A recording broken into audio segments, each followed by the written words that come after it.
লক্ষ্মীপুরের সেই যে আমরা শুনেছি ভোটের সিল বানানো জামাতের নেতার নির্দেশে, সেটা আমরা শুনলাম, কিন্তু আমরা কি করে বুঝবো যে আরো অন্যান্য জায়গায় এভাবে ভোটের সিল বানানোর নির্দেশ দেওয়া হয়নি?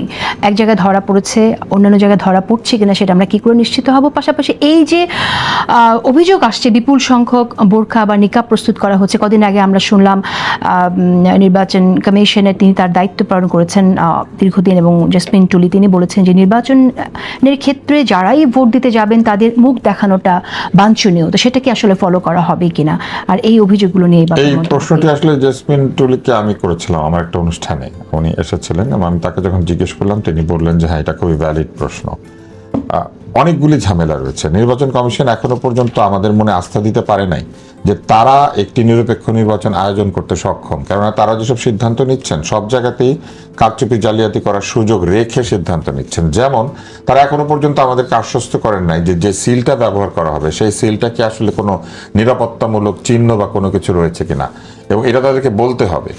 তারা যদি সেটা না বলেন তাহলে বিভিন্ন জায়গাতে নির্বাচনের যে সিল তৈরি করা হচ্ছে বলে আমরা শুনেছি, এটা তো অত্যন্ত আশঙ্কাজনক। কারণ সিল তৈরি করা হলে ব্যালটও কোথাও তৈরি হচ্ছে, অথবা ব্যালট কাউকে দিয়ে দেওয়ার একটা সম্ভাবনা রয়েছে সে যাতে সিলটা দিতে পারে। তবে একটা ঝামেলা রয়েছে, কেউ যদি ব্যালট দিতে পারে তাহলে সাথে সিলও দিতে পারে, তাহলে শুধু সিল কেন বাইরে তৈরি করা হচ্ছে, এটাও একটা প্রশ্ন। এরপর আপনি যেটা বলেছেন সেটা হচ্ছে বোরখা বা নিকাব বানানোর যে অভিযোগগুলো আমি আসছি, মূল বিষয় হচ্ছে ভোটারকে তার পরিচয় নিশ্চিত করতে হবে তিনি যখন ভোট দিতে যাবেন, এবং পোলিং এজেন্টরা নিশ্চিত হবেন যে যাকে বলা হয়েছে ইনি সেই ব্যক্তি। এখন ছবি সহ ভোটার তালিকা থাকে হচ্ছে কেন্দ্রে, আর উনি যাবেন যখন ওনার চেহারার সঙ্গে ওই ছবিটা মিলতে হবে। এখন দুইভাবে এটা সম্ভব, একটা হচ্ছে উনি হাতে করে এনআইডি নিয়ে যেতে পারেন এবং এনআইডিটা হাতে দিয়ে বলতে পারেন যে দেখেন এনআইডির সঙ্গে আমার ছবি মেলে কিনা। আরেকটা হচ্ছে উনি কিছুই হাতে নেবেন না, শুধু ভোটার নম্বরটা তার কাছে থাকলে উনি নম্বর বললেই তারা তাকে খুঁজে বের করে ছবির সাথে মিলিয়ে দেখবেন। প্রশ্ন হচ্ছে অনেকেই বলার সুযোগ রয়েছে যে আমি পুরুষের সামনে আমি দেখাবো না, এবং সেই সব ক্ষেত্রে কোনো নারী পরীক্ষক থাকলে সেই নারী পরীক্ষক যদি কোনো কারণে কম্প্রোমাইজড হন তাহলেই কিন্তু ঘটনাটা ঘটে যাবে। অর্থাৎ তিনি যদি বলেন যে হ্যাঁ মিলেছে, তখন বাকিদের তো আর দেখার সুযোগ নাই, কারণ উনি তো আর পুরুষদের সামনে চেহারা দেখাচ্ছেন না। ফলে ভোট দিতে গেলে অবশ্যই তার চেহারা নিশ্চিত করার প্রক্রিয়া রাখতে হবে। যদি সেটা না হয় তাহলে অনেক সুযোগ রয়েছে যার ভোট সে না দিয়ে অন্য কেউ চলে যেতে পারে। আপনি মনে করেন যেখানে যথেষ্ট নারী পোলিং এজেন্ট নিয়োগ করা উচিত? যথেষ্ট নারী পোলিং এজেন্ট শুধু নিয়োগ করা নয়, তাদের সামনে যাতে সকলকেই এটা দেখাতে হবে সেই নিয়মটা অবশ্যই বাধ্যতামূলক না হলে তো নারী পোলিং এজেন্টের প্রশ্ন আসে না। কেউ যদি অস্বীকৃতি জানান যে তিনি এটা দেখাবেন না এই নারী পোলিং এজেন্টকে, এবং একাধিক নারীর কাছে তিনি দেখাবেন না, একজন নারী দিয়ে এটা কোনোদিন সম্ভব হবে না। অন্তত 3 জন বা 4 জন নারীর তাকে দেখতে হবে, দেখে অন্তত 4 জন। কেন একজন দিয়ে সম্ভব হবে না? কারণ একজনকে কম্প্রোমাইজ করা সম্ভব। আমি যদি জানি যে এই নারী পরীক্ষক হবেন, তাকে টাকা পয়সা, কোনো লেনদেন, বিদেশে চাকরি অথবা বিবাহের প্রতিশ্রুতি, কত কিছুই তো নারীরা, ওই যে একটা আছে না ফেসবুকে, নারীকে সে আটকায় পুরুষকে সে আটকায়, তো কোনোভাবে তাকে আটকে ফেলা হইতে পারে। এইসব আটকানো সুযোগ দেওয়া যাবে না। অন্তত 4 জন 5 জন এখানে থাকলে, সেখানে ধরেন বিএনপির আছে, জামাতে ইসলামের আছে, অন্যান্য যারা আছেন তারা আছে, হ্যাঁ, অথবা ওইখানে যারা পোলিং এজেন্ট থাকবেন তাদের প্রত্যেকের কাছে অনুমোদিত 3 অথবা 4 জন নারী ওইখানে নিয়োগ দেওয়া থাকতে হবে, যাতে করে তারা একে অন্যের স্যাটিসফাই করতে পারেন যে ছবির সঙ্গে এই নারীর ছবি মিলেছে। একজন হলে কিন্তু তাকে কম্প্রোমাইজ করলে উনি বলে দিবেন মিলেছে, হয়ে গেল। আরেকটা বিষয় রয়েছে, আমি আসছি আপনার কাছে, আমি ব্যাপারটা একটু আসলে নির্বাচন নিয়ে কথাটা শেষ করতে চাই। যে নির্বাচনের এই যে ইলেকশন ইঞ্জিনিয়ারিং এর যে অভিযোগ আমরা দেখলাম যে বিএনপির দিক থেকে অভিযোগটা আসছে, বারবার বলা হচ্ছে, এর আগে আমরা শুনেছি এনআইডি বিকাশ নাম্বার কালেক্ট করার কথা এবং বিকাশে টাকা দেওয়ার কথা, এগুলো আমরা দেখেছি অনলাইনেও কিছু তথ্য, কিছু ভিডিও ছড়িয়ে গেছে। আপনার কাছে মাহবুব কামাল কি মনে হয় যে আসলে কি ঘটনাগুলো কতটুকু ঘটছে? আমরা তো নির্বাচন কমিশনকে কোনো ব্যবস্থা নিতে দেখলাম না, নাকি এটা জাস্ট রাজনীতিতে একটু বাড়িয়ে বলা সেরকমই কিছু কিনা? না, আমি প্রথমে চেহারা দেখানোর যে ব্যাপারটা, এটা নিয়ে আমার একটা ছোট গল্প মনে পড়লো, ছোট ঘটনা। সেটা হচ্ছে যে হাউস টিটরকে ওই ছাত্র বলতেছে যে মাস্টার সাহেব একটু সরেন। ওই কেন? মায়ের বাজারে যাইব। তো হাউস টিটর বলতেছে তোমার মা বাজারে যাচ্ছে যাতে অসুবিধা নাই, আমার সামনে দিয়ে গেলে অসুবিধা না। এইটাই হচ্ছে মানে আমাদের যে এই যে নারীর সম্ভ্রমের যে ব্যাপারটা, হাস্যকর এগুলি।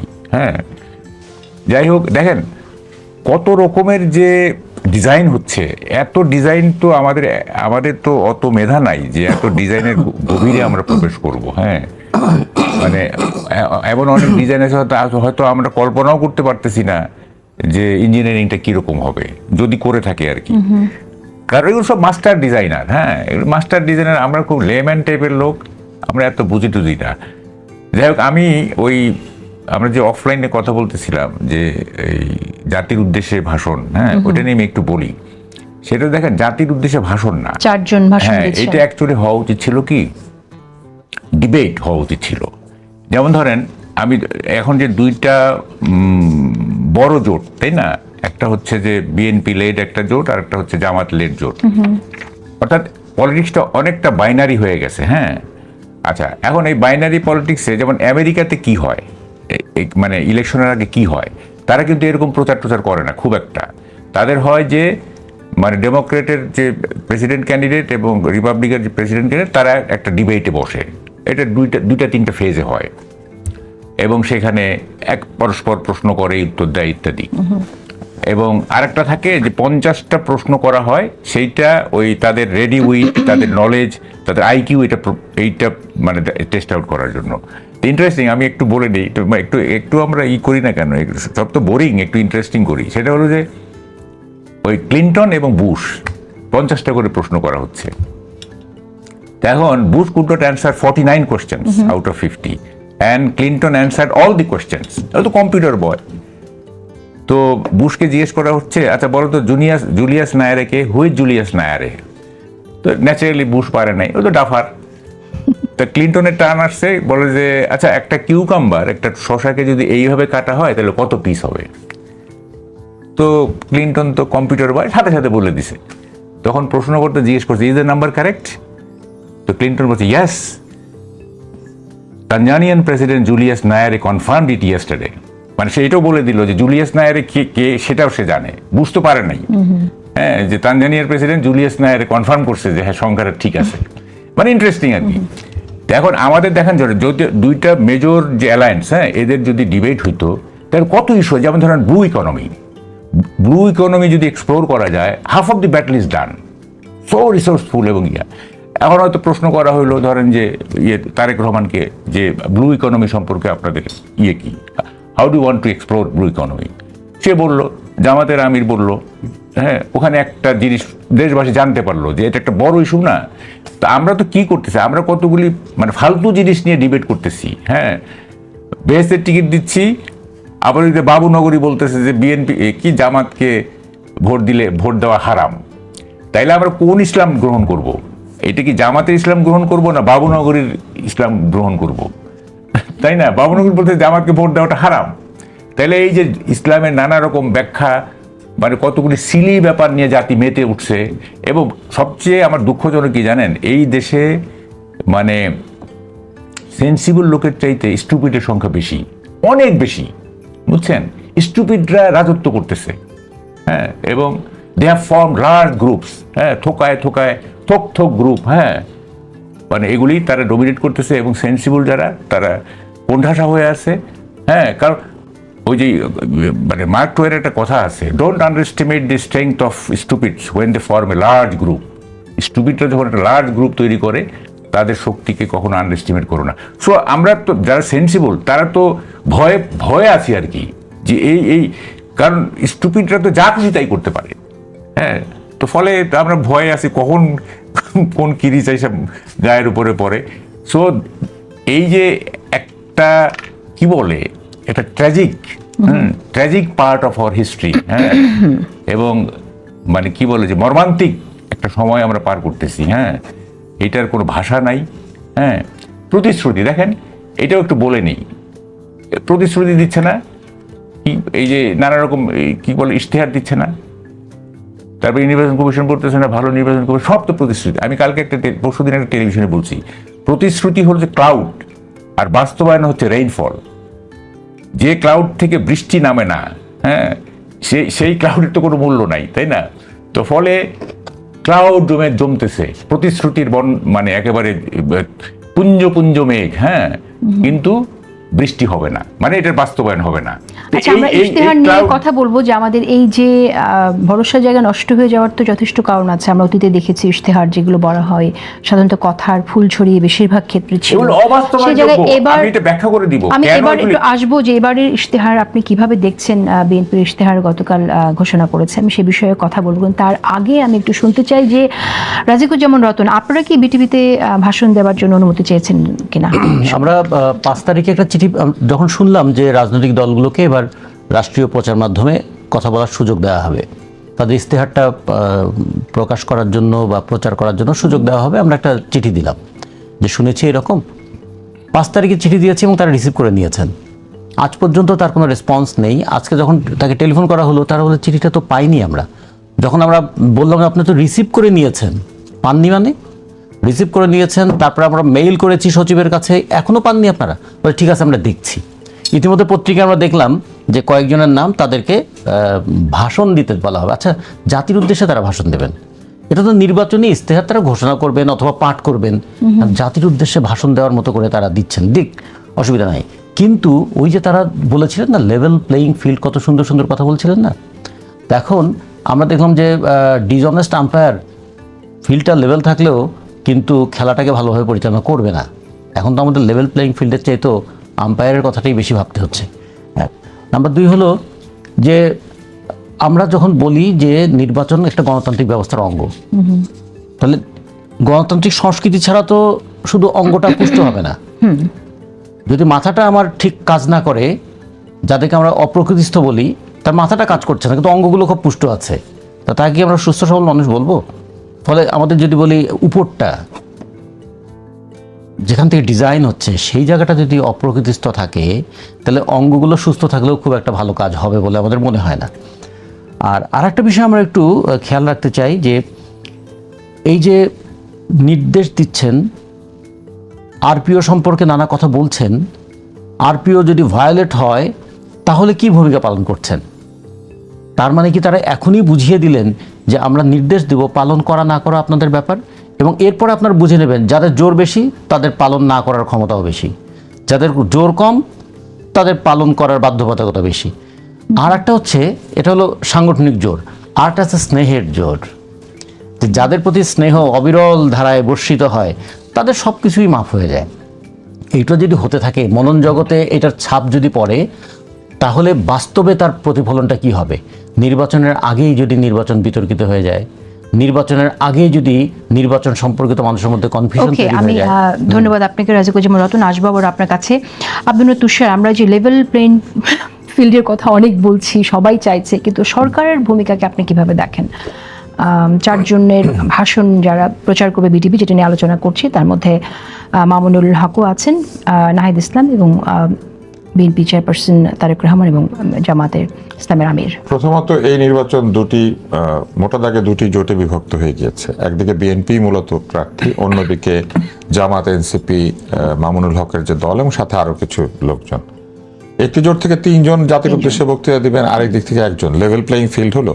ওই 3 জন সরকার গঠন করলে কি আলাদা আলাদা সরকার গঠন করবেন নাকি একই সরকার হবে? তাহলে তাদের পক্ষ থেকে 1 জন বক্তৃতা দিবেন, কেন 3 জন? এটা হচ্ছে প্রথম প্রশ্ন। দ্বিতীয় প্রশ্ন হচ্ছে, এটা একটা মরাল কনফ্লিক্ট আমি মনে করি। সেটি হচ্ছে যে উনি যখন বিদেশেও বেড়াতে গিয়েছিলেন জাতিসংঘে, তখন সাথে নিয়ে গিয়েছিলেন এনসিপি, জামাত আর বিএনপিকে। ওখানে কিন্তু 2 বনাম 1, 2:1।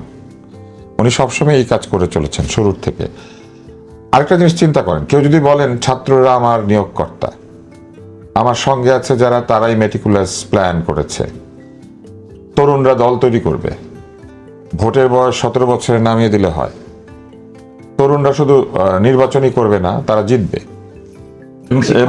এবং তারপরে তারা মন্ত্রীও হবে।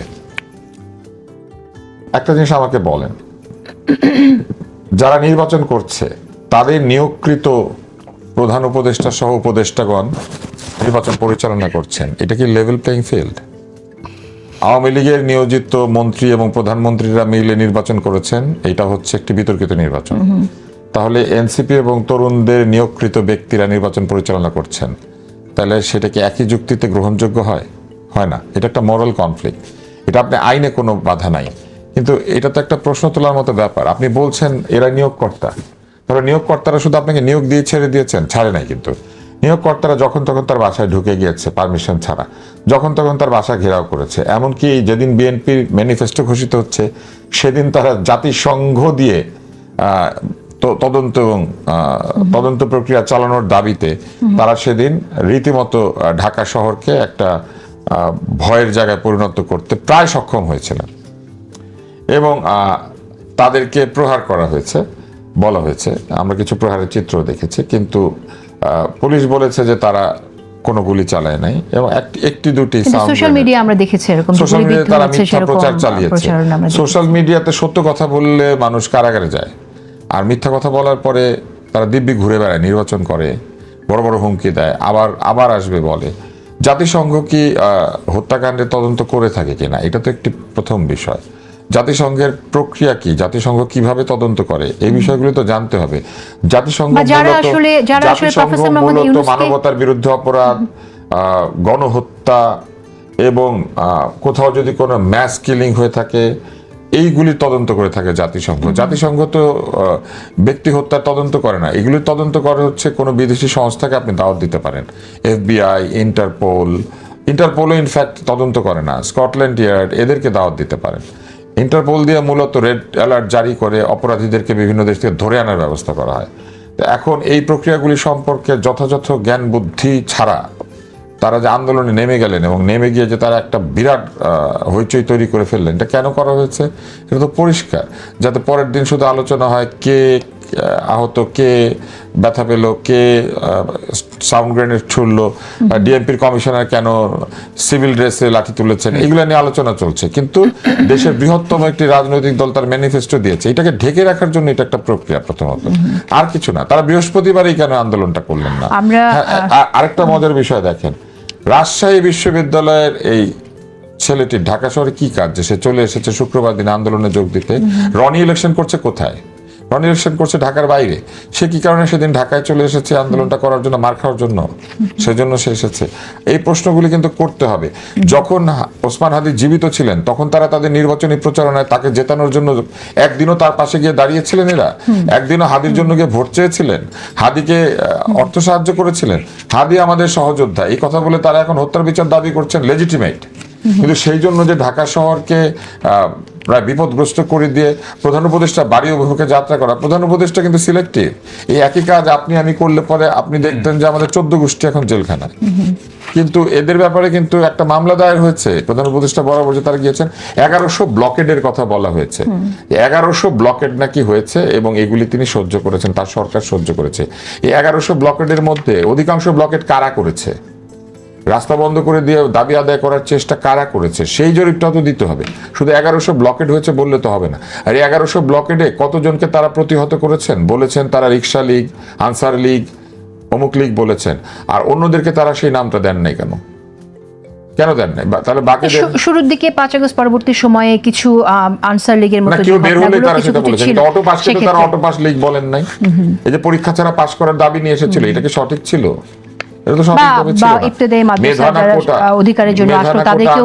তাদেরকেও পুলিশ প্রতিহত করেছে। তারা লেভেল প্লেইং ফিল্ড এইখানে বক্তৃতার জায়গায় নষ্ট করছেন, তারা নিজেরা বক্তৃতা দেওয়ার সময় লেভেল প্লেইং ফিল্ড নষ্ট করেছেন। নির্বাচনে বিভিন্ন সময়ে সিলেক্টিভ ডিসিশন দিয়েছেন, যেগুলি অধিকাংশ ক্ষেত্রে মনে হয়েছে যে স্নেহবশত, যেটা রতন ভাই বললেন।